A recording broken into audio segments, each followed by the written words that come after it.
এই যে দেখুন একজন লবণ ছিটিয়ে দিচ্ছে, দেখুন আন্টি কিন্তু লবণ ছিটিয়ে দিচ্ছেন ওনার ওয়াকওয়েতে, মানে যেহেতু ফুটপাথ দিয়ে উনি হাঁটবেন, সো ওই অংশটাতে উনি লবণ ছিটিয়ে দিলেন। তো লবণ ছিটিয়ে দিলে খুব সুন্দর মতো তুষারগুলো গলে যায়। কিন্তু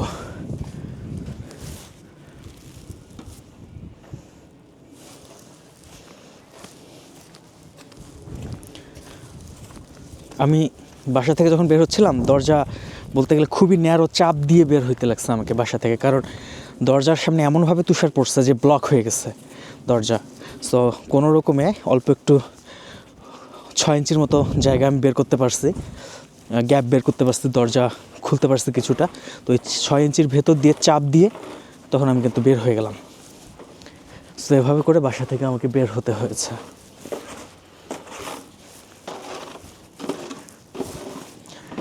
যে যার বাসার সামনে যতটুকু পারছে একটু করে ক্লিন করছে। এই তো এখানে একটা জিনিস বলে রাখি, তুষার কিন্তু গলে না, এটা একটা ভালো দিক তুষারের, যে তুষারগুলো গলে হয় না যে পানি হয়ে গেল, ইউজুয়ালি পানি হয় না। এখন দেখা গেল যে আপনি ওই দিক দিয়ে হাঁটাহাঁটি করতেছেন, চাপাচাপি করতেছেন, ওই অংশটুকু পানি হবে। কিন্তু মোস্ট অফ দ্য জায়গাতে যেটা হয় যে সেগুলো পানি না হয়ে ধীরে ধীরে বাতাসে মিলিয়ে যায়। তো এটাকে সম্ভবত সাবলিমেশন বলে। সাবলিমেশন পদ্ধতিতে এটা উপরের দিকে বাতাসে জাস্ট মিশে যাচ্ছে জলীয় বাষ্প হিসেবে। সো এটা একটা গুড নিউজ। কিন্তু আদারওয়াইজ আপনি চিন্তা করেন যদি এটা গলে পানি হয়ে যাওয়া শুরু হয়, তাহলে কিন্তু কেমন যেন একটা ম্যাসাকার হয়ে যাবে। আবার অনেকে বলতে পারে যে না, এটা তো ভালো হবে, কারণ তাহলে ড্রেনেজ সিস্টেমের মাধ্যমে পানিটা তো ড্রেনে চলে যাবে। সো ভালো হলো। ওকে, প্রোস অ্যান্ড কনস আছে, কিন্তু এটা ইন্টারেস্টিং। আমি আগে ভাবতাম যে তুষার মনে হয় গলে পানি হয়ে তারপরে চলে যায়, কিন্তু ফ্রান্সে থাকতেই রিয়েলাইজ করেছি আজ থেকে মোটামুটি কয় বছর, 4.5 বছর আগে, অ্যাটলিস্ট 4.5 থেকে 5 বছর আগে, যখন আমি ফ্রান্সে তুষারপাত দেখলাম প্রথম 2020 সালের ডিসেম্বর মাসের ওইদিকে, তখন যেটা হলো যে কী হয়েছিল যে দেখলাম যে কী ব্যাপার, তুষার গলে পানি হচ্ছে না কেন?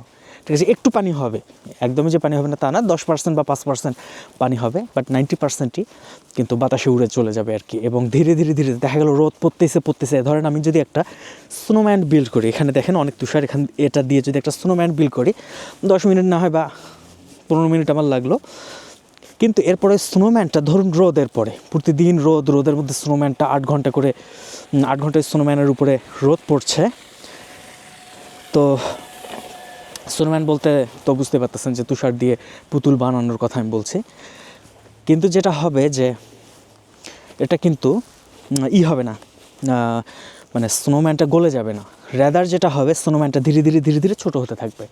তো 15 দিন 20 দিন দিনে 8 ঘন্টার মতো রোদ পেয়ে তারপর স্নোম্যানটা একটা সময় মিলিয়ে যাবে আর কি। তো আপনি আইস রেখে দেন, মানে আইসের ধরেন একটা চাঙ্ক মেক করলেন, 2 কেজির একটা চাঙ্ক মেক করলেন, সেটাকে বাইরে রেখে দেন।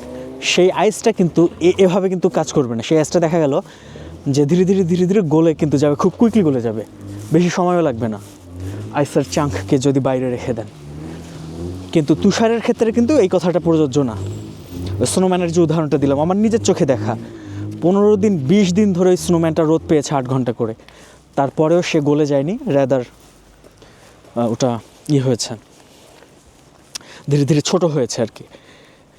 তো এটা ইনসেন একটা অবজারভেশন ছিল আমার, এবং আমি বেশ অবাক হয়েছি, কারণ এর আগে আমি জানতাম না যে এই ধরনের ভাবে জিনিসটা ওয়ার্ক করে।